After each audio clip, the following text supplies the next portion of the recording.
Hi, folks. Dr. Mike, this is our last recorded session, and I wanted to talk to you a little bit about globalization in chapter 20 and about global justice. Probably starting in the 1970s when I was just beginning my college education, globalization took on an entirely new approach from what it had been in the past. We virtually were independent countries, and you've got to remember this was before the computer age, before there were internet, before there was anything other than we're still typing papers on typewriters, and there was no cell phones, and there was nothing in the 70s, hardly.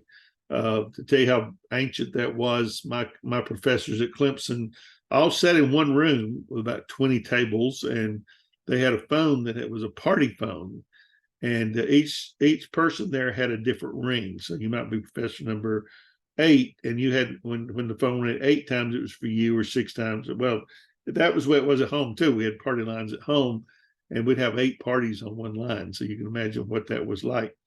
And so if you had to go see a teacher, you might as well just get in the car and go to school and see them, because you'd never get them on the phone with that kind of chaos. Globalization increased in the 80s with internet and all this stuff. Not quite there yet. Internet came about 91, but there were trade agreements and things that boosted technologies. And so by 91, we had internet, and by 96, globalization was in full form. We trade with countries, we buy, sell. When Bill Clinton came along, we did the NAFTA treaty, which was a treaty between North American countries, Mexico, Canada, the United States mainly, and the transfer of goods. And then we had degrees with China and all the different things. And now we've come to the point where we've been very much dependent on that. So when you go to college, since then, it's been about STEM, so the technology and all the things that go along with running this very globalized economy that we live in. And lately, I don't know how much you keep up with this, but the advent of artificial intelligence has just about taken over everything of that nature. And so the new education of the future is going to go back to soft skills that you will need to operate in a world of AI, where all the major stuff's done by computer, and of course then you as a human being would do other things. So basically there's a lot of debates over globalism, over global justice for one thing, and that is the countries that get left behind in this. Most of the African countries, other than like South Africa, maybe Egypt, are left behind in this globalized world because their people don't have the education or the abilities to operate computers and do all the things that they do. And so they're very undeveloped. And so there is some kind of move afoot somewhere to keep them undeveloped, like Africa. If Africa were to come online using the same amount of oil and other products that India and China, which are trying to develop, are doing, they would suck off whatever gas or oil that was left on the market, drive the prices extremely high. And so there is some kind of move afoot to keep them down. Now, having said that, that goes to the ethics of the thing. Is that ethical to keep people poor, or not producing, or doing all the other things that we talk about? And that the global poverty rate is huge, but then we have all these industrialized nations that are extremely rich. Let me go to the slides for a moment, and we'll look at a couple of things I want to note for you, and then you can finish, of course, the reading. But so these are important questions. The growing interconnectedness of local and national economies from all corners of the world, global justice, the moral question of underlying fairness, justice of the current globalization situation. On the first one, just to give you an example, they recently widened the Suez Canal, which has never been widened in its history when it was finished in like 1914. But there are new super tankers afoot. They're the size of 3 football fields.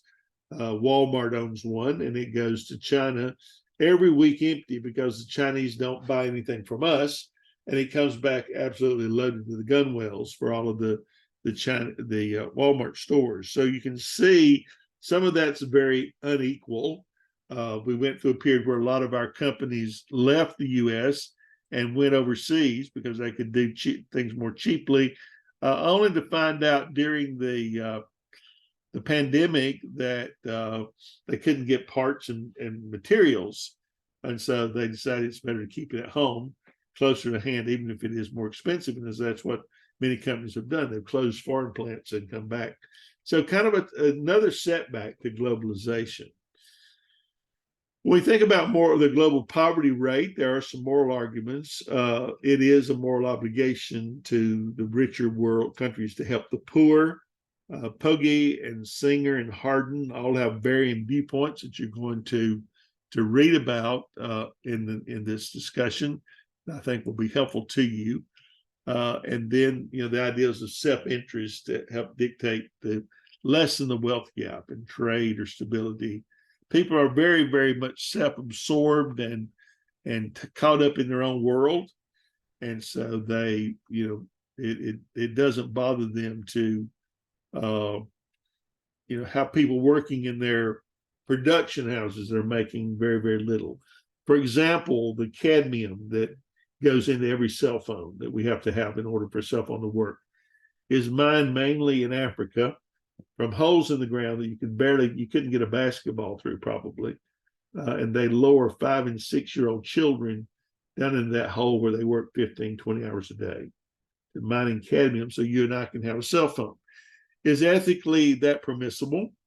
Does the ends justify the means? Some people have to have their cell phone. They don't care how they got it. They don't care about the moral stories behind it. But many of the things that we enjoy as Americans are produced by people that really don't make anything out of it. A lot of men's and women's clothing come from sweatshops in places like Thailand and Pakistan, where they work in very unbelievable conditions and make the stuff cheaply, and yet it'll have a Gucci name on it or something very prestigious. And so we pay the price for the name. So as you read this chapter, I think you're going to find a lot of things here that you resonate with, that you find interesting. And I appreciate so much your being with us for this 6 weeks. I hope you take away some great things from it. And let me encourage you to go further, keep moving, go farther, and do something different. Okay? Thank you, and I'll talk to you soon. Bye.